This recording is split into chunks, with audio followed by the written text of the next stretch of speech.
Hello friends, welcome to YouTube channel Agripedia. आज हम लोग एक नए टॉपिक के बारे में देखने वाले हैं जो कि है importance and scope of fruit crops. ये production technology and cultivation of fruit crops and plantation crops के अंडर में एक टॉपिक है जो है importance and scope of fruit crops. So आइए देखते हैं क्या है importance. So importance of fruit crops. तो इम्पोर्टेंस जैसे कि हम देखें तो fruit growing is one of the important and age old practices. ये बहुत ही पुरानी प्रैक्टिस है फ्रूट ग्रोइंग की, जो कि इंडिया में एंशियंट टाइम से प्रैक्टिस में है। Fruit growing have the following economic and nutritional advantages. Fruit growing के हमारे न्यूट्रिशनल एडवांटेजेस भी हैं और इकोनॉमिक एडवांटेजेस भी हैं। तो आइए सबसे पहले हम देखेंगे कि इकोनॉमिक इंपॉर्टेंस फ्रूट ग्रोइंग के क्या क्या हैं। सो इकोनॉमिक इंपॉर्टेंस हाई प्रोडक्टिविटी है। पहला पहला तो हाई प्रोडक्टिविटी है। इससे इससे हम क्या समझेंगे तो high yield per unit area. High productivity high yield per unit area है। From the unit area of land more yield is realised from the fruit crop. Fruit crop को अगर हम देखें तो जितने कम एरिया में फ्रूट क्रॉप से हमें बेनिफिट हो सकता है, जितनी प्रोडक्टिविटी फ्रूट क्रॉप की हमें मिलती है, उतनी agronomic crops means wheat, rice या मिलेट क्रॉप्स, ऑयल सीड्स, इन सब की उतनी प्रोडक्टिविटी नहीं है पर यूनिट एरिया में। The average yield of papaya, banana and grapes is 10 to 15 times more than that of agronomic crops. जो एग्रोनॉमिक क्रॉप है हमारी, उनके देखते हमारी फ्रूट क्रॉप्स का ज़्यादा प्लांटेशन है। जैसे कि पपाया, बनाना या ग्रेप्स का देखें तो 10 to 15 times ज़्यादा यील्ड देती हैं ये हमें। और इसमें फिर सेकंड है इम्पोर्टेंस जो कि है हाई नेट प्रॉफिट। इससे हम क्या समझते हैं तो through the initial cost of establishment orchid is high. Means कि जो हम पहले इस्टेब्लिश करते हैं, इनिशियल कॉस्ट जो होती है हमारे बगीचे को तैयार करने की, वो तो हाई होती है। बट अगर उससे हम देखें फ्यूचर के रेफरेंस में तो उससे हमें हाई नेट प्रॉफिट हमें उससे मिलता है। सो उसके देखते इसका कंपैरिजन करना कि इससे मतलब स्टार्टिंग में हमारी कॉस्ट ज़्यादा लगती है बट हमें बाद में बहुत ज़्यादा उससे प्रॉफिट भी मिलता है। सो हाई नेट प्रॉफिट एरिया इसमें है। एग्जाम्पल अगर देखें तो ग्रेप, मैंगो या बनाना का 20 to 40 ton per hectare yield होती है, जिससे कि हमें 1.5 lakh to 2.5 lakh per hectare की हमें हमें प्रॉफिट होता है इतना। द नेक्स्ट इंपॉर्टेंस है इकोनॉमिक इंपॉर्टेंस में, ये source of raw material for agro based industry. Agriculture based industry जो भी हैं उसके लिए रॉ मटेरियल का काम करती हैं। रॉ मटेरियल का काम कैसे करेंगी? सो fruit farming provides raw materials for various agro based industries. Canning and preservation, जो कैनिंग और प्रिजर्वेशन में होते हैं उसमें फ्रेश फ्रूट्स का यूज़ होता है। देन फार्मास्यूटिकल इंडस्ट्री है, जैसे वहाँ पर आंवला, पपाया, जामुन, इन सब का यूज़ करके फार्मास्यूटिकल्स डेवलप किए जाते हैं। Then transporting and packaging industries में भी इसका एक इम्पॉर्टेंट रोल है। एफिशिएंट यूटिलाइजेशन ऑफ रिसोर्सेज, जो भी हमारे पास रिसोर्सेज हैं उसका एफिशिएंट यूटिलाइजेशन कर सकते हैं हम through the fruit crops. Growing of fruits being perennial in region enables grower to remain engage throughout the year. ये जो है ग्रोवर को throughout the year engage रखता है फील्ड में, और कैसे उसकी प्रोडक्टिविटी मेंटेन की जा सके, कैसे रिसोर्सेज जो भी हमारे पास हैं उससे उसके यूज़ से हम कैसे प्रोडक्शन बढ़ा सकें, ये हमें सिखाती हैं। सो ये भी इसकी एक इम्पॉर्टेंस है। Then utilisation of waste and barren lands for production, जो भी हमारी वेस्ट लैंड या बैरन लैंड्स है जिसमें कि एग्रोनॉमिक क्रॉप्स हमारी नहीं ग्रो हो सकती हैं, वहाँ पर हम इस तरह की फ्रूट क्रॉप्स अगर इंट्रोड्यूस करें, उसका वहाँ पर प्लांटेशन करें, तो उससे हमें काफ़ी प्रॉफिट होगा। जैसे अब इसको समझते हैं तो all the most of the fruit crops require perennial irrigation and good soil for production. There are many fruit crops which are hard in nature. Mango, ber, cashew, custard Apple, आंवला, ये सारी जो हमारे फ्रूट्स हैं जैसे फालसा, जामुन एक्सेट्रा, ये हमारी poor या शैलो अनड्यूलेटेड सॉइल्स में भी ग्रो कर सकती हैं in comparison to agronomical crops जो कि वहाँ पर ग्रो नहीं कर पाएंगे प्रॉपरली। देन फॉरेन एक्सचेंज में हमारा हेल्प करती है।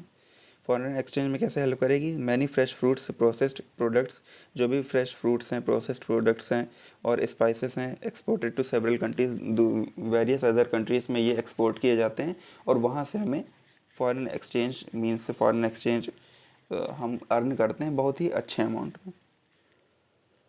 देन न्यूट्रिशनल इंपॉर्टेंस की बात कर लें कि न्यूट्रिशनल इंपॉर्टेंस इससे फ्रूट क्रॉप्स से हमें क्या क्या है। सो न्यूट्रिशनल इंपॉर्टेंस में है, importance of fruits in human diet is well recognised. जो भी हमारे बैलेंस डाइट होती है उसमें फ्रूट का भी एक इम्पॉर्टेंट रोल है।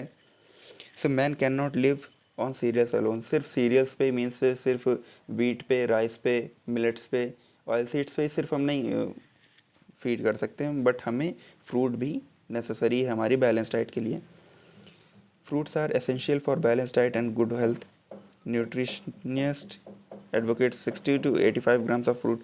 60 जो न्यूट्रिशनलिस्ट हैं जो हमारे वो हैं डॉक्टर्स भी हमें एडवाइस करते हैं कि 60 to 85 grams of fruit per day हमें एक बैलेंस डाइट के टाइप में लेनी चाहिए।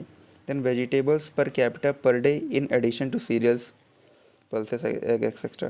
Fruits are good source of vitamins. Fruits are good source of vitamins and minerals without which human body cannot maintain proper health and develop resistance to disease. They also contain pectin. Fruit में various types के और भी nutrients होते हैं, जैसे pectin है, cellulose है, fats है, प्रोटीन्स हैं, ये सब भी होता है जो कि हमारी बॉडी के लिए प्रॉपर बॉडी ग्रोथ के लिए, डेवलपमेंट के लिए नेसेसरी होती हैं।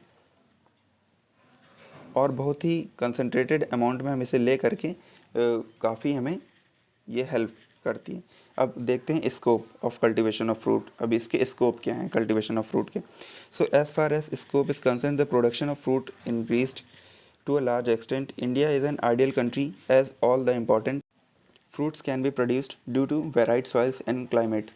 इंडिया में फ्रूट कल्टीवेशन भी काफ़ी ज़्यादा किया जाता है, काफ़ी ज़्यादा होता है, बिकॉज यहाँ की जो वेरियस टाइप्स ऑफ सॉइल्स और क्लाइमेट्स हैं जो कि सूटेबल और फेवरेबल हैं फ्रूट कल्टीवेशन के लिए भी in comparison to other countries. So to avoid glut in the market, they can be processed, preserved and enjoyed in off season. Different byproducts can be prepared from fruits. By growing fruit, farmers get more income than the field as they are cash crops. So यही सारे reasons हैं, यही सारे इसके scope हैं fruit crops के cultivation के। Need, फिर पॉइंट वाइज समझते हैं तो need to increase production to meet dietary requirement. इसका प्रोडक्शन बढ़ाना चाहिए हमें फ्रूट क्रॉप्स का, सो डैट जो हमारी डाइटरी रिक्वायरमेंट है, जो बैलेंस डाइट हमारी है, उसकी जो रिक्वायरमेंट्स हैं वो फुलफिल हो सकें। So according to ICMR, Indian Council of Medical Research, the per capita consumption of fruit in India is 120 gram per day. 120 gram per day consumption है according to ICMR, but it is very low, 10 kg per capita per year as compared to other countries like USA 202 kg per capita per year। India में इसका fruit consumption 10 kg per capita per year है in comparison to other countries like USA 202 kg per capita per year. So इसका हमें increase करना है, हमें इसकी जो डाइटरी रिक्वायरमेंट जो हमारी है इसमें इंक्लूड करना है और हमें इसका प्रोडक्शन बढ़ाना है। The low consumption of fruits is only due to very small fraction of total crop area. जो भी हमारी क्रॉप एरिया उसे हमें बढ़ाना चाहिए, मीन्स वहाँ पर हमें फ्रूट कल्टीवेशन और ज़्यादा करना चाहिए। The prices of fruits are so high to keep fresh fruits out of reach of large population. जो इसकी प्राइसेस हैं फ्रूट्स की वो काफ़ी ज़्यादा हाई हैं, और सो इसी वजह से यही रीज़न है कि ये कई लार्ज पॉपुलेशन से दूर है, इसके पहुंच से दूर है। कई लोग जो पुअर सोसाइटी से बिलोंग करते हैं उनको फ्रूट उस क्वांटिटी में अवेलेबल नहीं है उनके पास, वो फ्रूट खाए, वो या तो वो फ्रूट खा सकते हैं या तो वो फूड खा सकते हैं। So they prefer more as compare to food, और फ्रूट उनकी सेकेंडरी रिक्वायरमेंट होती है, प्राइमरी नहीं। सो यही सारी चीज़ें कम करने के लिए हमें फ्रूट कल्टीवेशन को ज़्यादा करना चाहिए। देन सेकेंड है इसको for increasing area under dry land fruits. जो भी हमारी ड्राई लैंड हैं वहाँ पर एग्रोनॉमिकल क्रॉप्स तो प्रॉपरली ग्रो कर नहीं पाती हैं, सो उन एरियाज़ में हमें फ्रूट कल्टीवेशन करना चाहिए so that proper land utilisation भी हो सके। Then third, increasing urbanisation and change in food habits. हमें अर्बनाइजेशन इंक्रीज़ करना चाहिए, अर्बन सोसाइटीज़ की तरफ जाना चाहिए, और हमारी जो फूड हैबिट्स हैं, मीन्स जो हमारा प्राइमरी रिक्वायरमेंट जो सीरियल क्रॉप्स हैं, ऑयल सीड्स क्रॉप्स हैं, जो भी हमारी मिलेट्स हैं, उन सबसे चेंज करके हमें फ्रूट्स की तरफ भी थोड़ा सा जाना चाहिए। देन इसका स्कोप है फ्रूट कल्टीवेशन का, increasing cold storage facility and pre cooling centres. अगर हम कोल्ड स्टोरेज फैसिलिटी इंक्रीज़ कर दें और प्री कूलिंग सेंटर्स इंक्रीज़ कर दें तो हमारे फ्रूट्स जो हैं वो जो जल्दी उनका स्पॉइलेज हो जाता है, जो जल्दी ख़राब हो जाते हैं, वो नहीं होंगे। और अगर वो नहीं होंगे तो वो हमारी रिक्वायरमेंट जो डेली रिक्वायरमेंट है वो उसमें हमारे इंक्लूड हो सकते हैं, और जो भी वो है, मीन्स अगर वो सेंड की जाती हैं फॉरेन एक्सचेंज के उसमें, फॉरेन एक्सचेंज के लिए, तो उसमें भी काफ़ी हेल्पफुल होंगे हमारे लिए। The next point is increase transport facilities. अगर ट्रांसपोर्ट फैसिलिटीज़ इंक्रीज़ कर दी जाती हैं तो जो हमारी fruit one state to another state नहीं जा पाती हैं, बहुत ज़्यादा टाइम लगता है उसमें जाने में और बीच रास्ते में वो स्पॉइल हो जाती हैं, सो वो नहीं हो सकती हैं। और ट्रांसपोर्ट फैसिलिटीज़ बढ़ जाएँ या प्रॉपर हो जाएँ, तो उसमें एक स्टेट में जैसे कोई फ्रूट हो रहा है और नेक्स्ट स्टेट में नहीं हो रहा है, तो वहाँ से दूसरे स्टेट में भी वो ट्रांसफ़र किया जा सकता है, ट्रांसपोर्ट किया जा सकता है, जिससे कि दूसरे स्टेट वाले भी उस फ्रूट्स का प्रॉपर यूज़ कर सकें और अपने डाइट में इंक्लूड कर सकें। Then next is scope for agro based industries. Agro based industries जो भी एग्रीकल्चर इंडस्ट्रीज़ हैं, जैसे कि हमने ऊपर वाले कुछ पॉइंट्स में देखा कि उसके लिए वो रॉ मटेरियल की टाइप में वर्क करता है, लाइक जलीस वगैरह, अगर हमें जेली बनाना रहता है या सॉसेस बनाने रहते हैं, कई सारे फ्रूट जैम्स बनाने रहते हैं, सो जैम्स वगैरह में, इन सब में एग्रो बेस्ड इंडस्ट्री का भी एक इम्पॉर्टेंट रोल है और फ्रूट कल्टीवेशन का भी एक इम्पॉर्टेंट रोल है। वो दोनों कंबाइंड अप टाई अप होकर के ही एग्रो बेस्ड इंडस्ट्रीज़ में प्रॉपरली वर्क कर सकते हैं।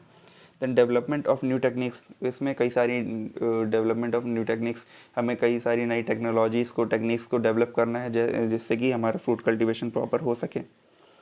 देन एट्थ है हमारा evolution of high yielding varieties. ये हाई यील्डिंग वेराइटीज़ को हम इंक्लूड करें और इंट्रोडक्शन ऑफ न्यू क्रॉप्स, हम न्यू क्रॉप्स को इंट्रोड्यूस करें जिससे कि वैरायटी बढ़ेगी। देन गवर्नमेंट इंसेंटिव, अब इस पॉइंट को समझ लें हम कि गवर्नमेंट इंसेंटिव क्या है।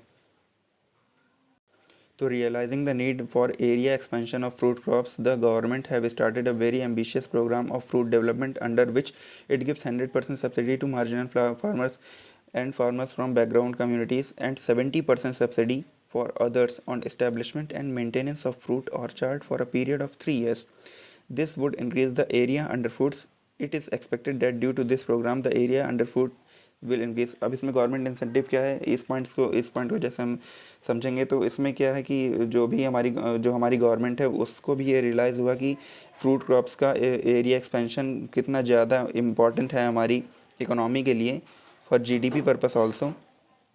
तो गवर्नमेंट ने इसमें सब्सिडी देना स्टार्ट कर दिया मार्जिनल फार्मर्स को up to 100% and up to 70% subsidy to other backward communities. Government ने सब्सिडी किया कि अगर वो प्लांटेशन करते हैं, अगर कल्टीवेशन करते हैं फ्रूट क्रॉप्स का, तो उन्हें सब्सिडी मिलेगी इस पर।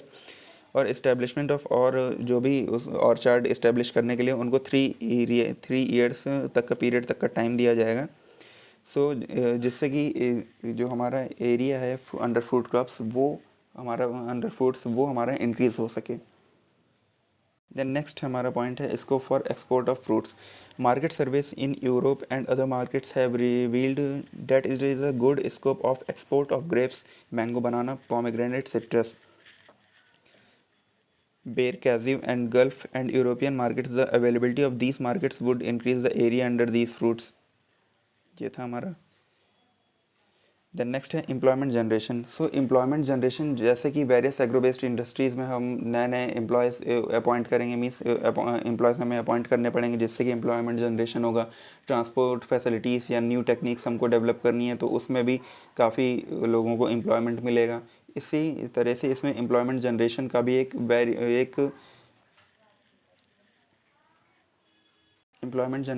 एक बहुत ही बड़ा इसमें स्कोप है। So this was all in this video. Thank you for watching the video. अगर वीडियो आपको अच्छी लगी तो आप वीडियो को लाइक करें, कमेंट करें, वीडियो को शेयर करें और चैनल को सब्सक्राइब करें। Thank you for watching the video.